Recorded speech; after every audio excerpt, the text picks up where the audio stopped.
Oh, sorry, the question is B12. Okay, do you have to take it? That's the question? Yeah. And how often do you take it? Initially, when I first started, I was having it once a week for a week, and then once a month for the following months. And then after that, every couple of months. Do you feel any difference? How much? 1,000? Yeah, 1,000 micrograms. Yeah, 1,000 micrograms. So the question is, if you go vegan, how long before you die from B12 deficiency, unless you start jabbing yourself? Most people in the doctor's surgery who have B12 deficiency and end up in a wheelchair are actually meat eaters. If you talk to any doctor, they test people over 60 for B12 deficiency regardless of diet, generally. A good doctor will test your B12. If someone comes in and says, oh, just got no energy, you know, I don't know, I feel really depressed and I can't really do much. B12 deficiency. If you're smashing up the mountains, razzing people up on Strava, you're not going to be B12 deficient, but anybody can have a B12 deficiency. Often it says, oh, you're going to go vegan, okay, well you've got a 5 to 7 year countdown before your kneecaps dissolve, before your body cannibalises your own liver for B12 stores, or you hear it all. And so many people over the last 14 years have just gone so hard on me for B12.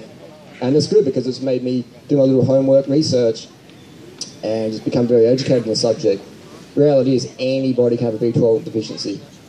Anyone who comes to me, I don't care what diet they're on, if they say, Harley, I want to get leaner, I want to get fitter, I want to have more vitality, I'm going, all right, B12 shots for sure. I don't care what you eat.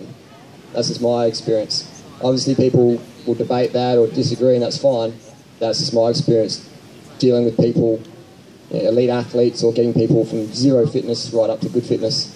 I'd say B12 would be a really important vitamin, regardless of diet. And I find the best method of B12 is in B12 injections, personally.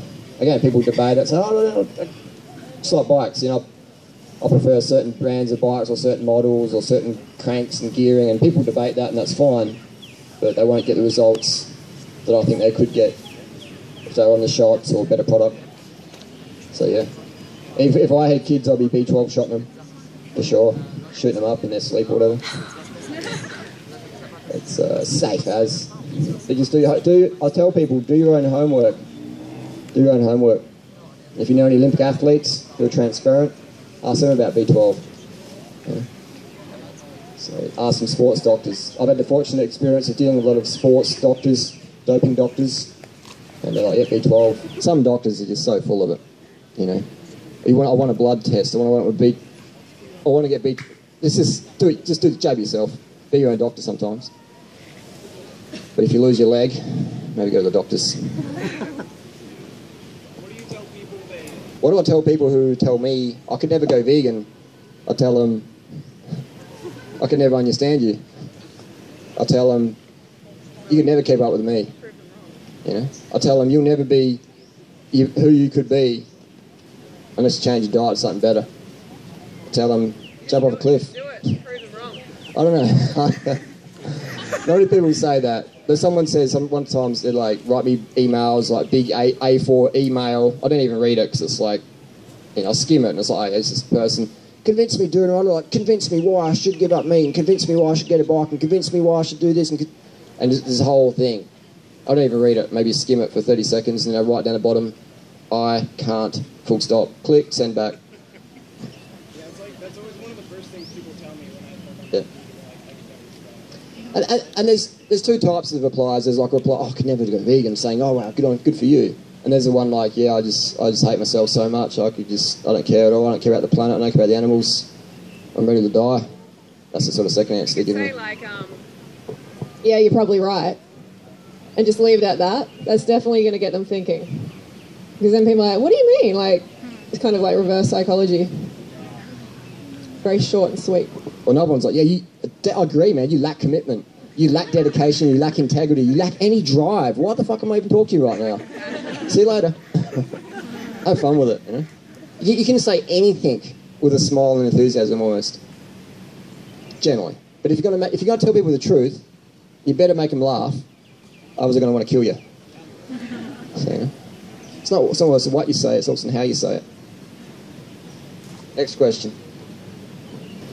So you go for a bike ride. So you eat 3,000 calories a day. You're going for a bike ride. You come home. You upload your ride to Strava. It says 1,500 calories. Or like 3,500 calories, or like. Or you've ridden 3,500 calories. Yeah, or something like that. So you measure it out, weigh it, eat 5 bananas. Not 4.5, not 5.5, 5. And if you come home and you didn't burn off enough calories, get back on your bike and just ride around up and down the driveway till you did. I know people who actually do that. Lance Armstrong used to say, I weigh my food. That was all rubbish. He never did, really. He knew what he was eating, but that was more for that Nike advert. Just eat. Yeah, I was more worried about, wondering, like, do you eat shitloads more than you would on a regular day when you go for a massive bike ride? Or? I know I have to eat a lot every day. You know, I should be eating more today, really. I know I'm be paying for it tomorrow. Just eat more. Eat more, do more. Do more and eat more. Eat more and do more. Rest more. Sleep more, eat more, do more. Just keep doing more. That's nature's design, it's just more. But also, with fitness, it's good to be enthusiastic and passionate, but you also don't want to get an injury as well.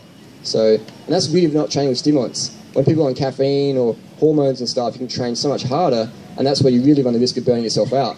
So I tell people, if you're going to use caffeine, maximum once a week or something like that, because you can just train so hard on it and dig yourself in a real big hole for a few months, and then boom, glandular fever, chronic fatigue, metabolic syndrome, things like that. So that's the beauty of training without stimulants. I know cyclists are like, no coffee, like, I ain't riding, man. And they should probably not ride and have some rest. But that's the beauty of this lifestyle with stimulant-free or minimal stimulants like caffeine, tea, coffee, etc. You can go a lot longer for more years versus burning out. I mean, I see so many teenagers at Stereosonic, these rave parties. They're all just going to burn out so hard. They're burning so bright now, but 5-10 years' time, they're just going to be... We're going to see an obesity epidemic like nothing before, especially in Australia, US. These kids are burning so hard on drugs and stuff. It's crazy. Next question. Ali took testosterone, is that right? For 1 month. Was he different in that time? When I took steroids for a month, was I different? Yes. Yes, he was different. Yeah, he was just more aggressive, just behaving in ways that I haven't seen before. I'm not going to go into real deeply into it, but it wasn't a beneficial time to our relationship, that's for sure. Just being honest, keeping it real, Figsy started sleeping in my sleeping bag with me. Yeah. Question is, tips for a new cyclist? Just started cycling, been vegan a long time, should have got the mountain first go. Why not? As long as your bike's got the gears for it, have a crack. Yeah. Anyone can ride up the mountain. If you got legs and you got arms, hey, I know a guy in Adelaide, Australia, who has no use of his legs anymore. He would ride up Doisetep in his handchair bike with his arms. 100% he would. 100%. So I tell people, if you've got legs and arms, you can ride your bike up the hill. And if you can't, it's just because you're undercarb or you're lazy or you don't believe you can.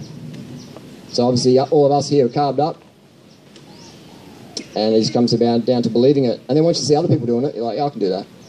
So just go out and do it. And just make sure you've got easy gears in your bike. Have like a big cassette in the rear, at least a 28 or a 32 or a 34. And on the front, have like a 34 minimum.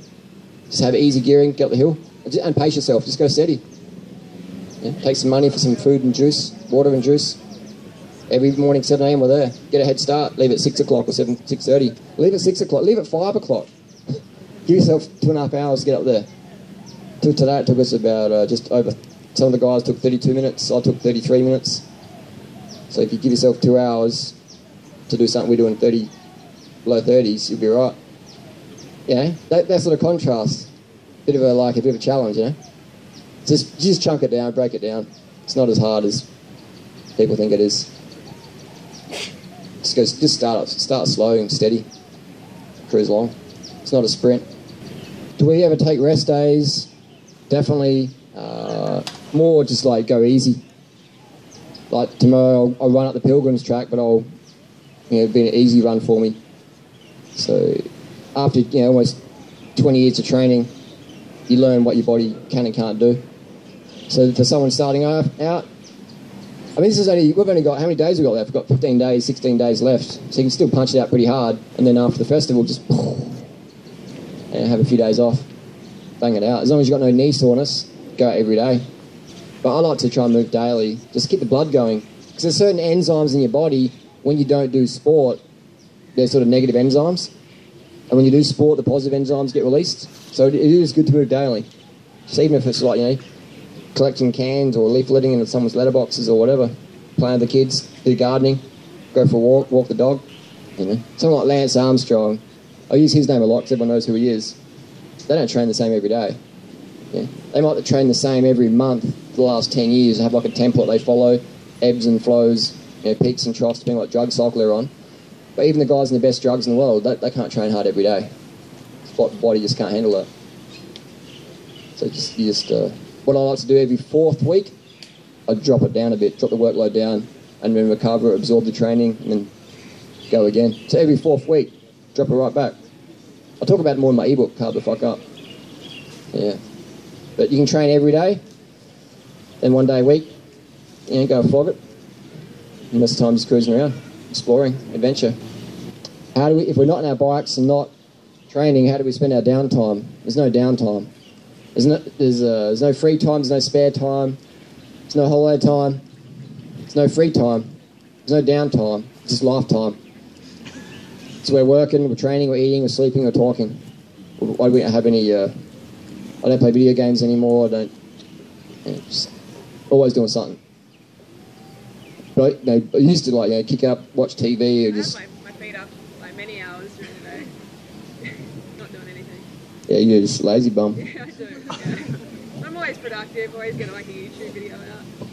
Always get a YouTube video out and, you know, train, go and eat dinner, have meals. You got to have that downtime as well. You got to relax and not feel guilty about it.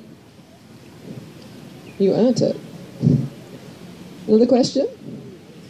Another question? Carbundance? Yeah, Harley, I heard that you were beaten like on the bike. Oh, Harley was How do you beaten feel today. about that?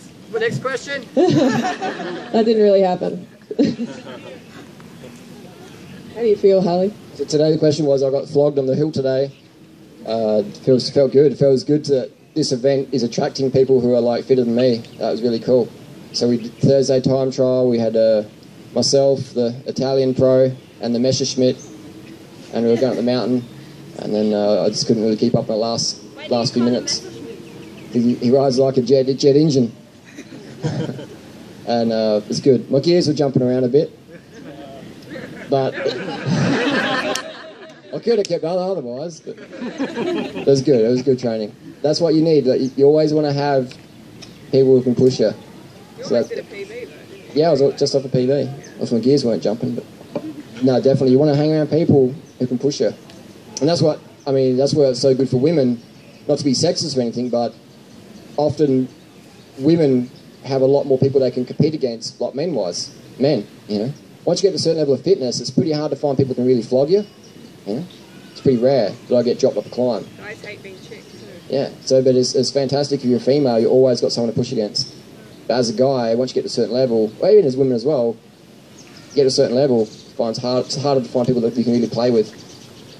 So that's why it's, you know, when you're first starting out, it's really cool because you've got so many people to chase and try and hang on to, and it's really good. It's really good. So today was good for me to be getting served some action on the climb. It's really good. I love that stuff. Just in the pace line, just hanging on. It's good stuff. Good training. What would you say was the reason that, you were beaten? Just gears are jumping. There is secret. There's got to be like almost 3 million vitamins and minerals and enzymes and coenzymes and antioxidants we haven't discovered yet. We haven't discovered it. Yeah, no way. We haven't even discovered all the ants in the world. When I look for an athlete to coach, they have to be complicit. 97% complicit, 3% rebel. Versus... I know something's going to benefit me, then I'm going to go for it for sure. 3 things about Harley that I love. That's just want to say the right thing. His motivation, you know how he's always motivated, down to earth.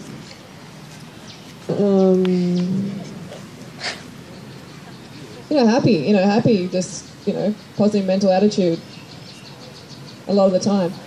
Yeah, the three big things, for sure.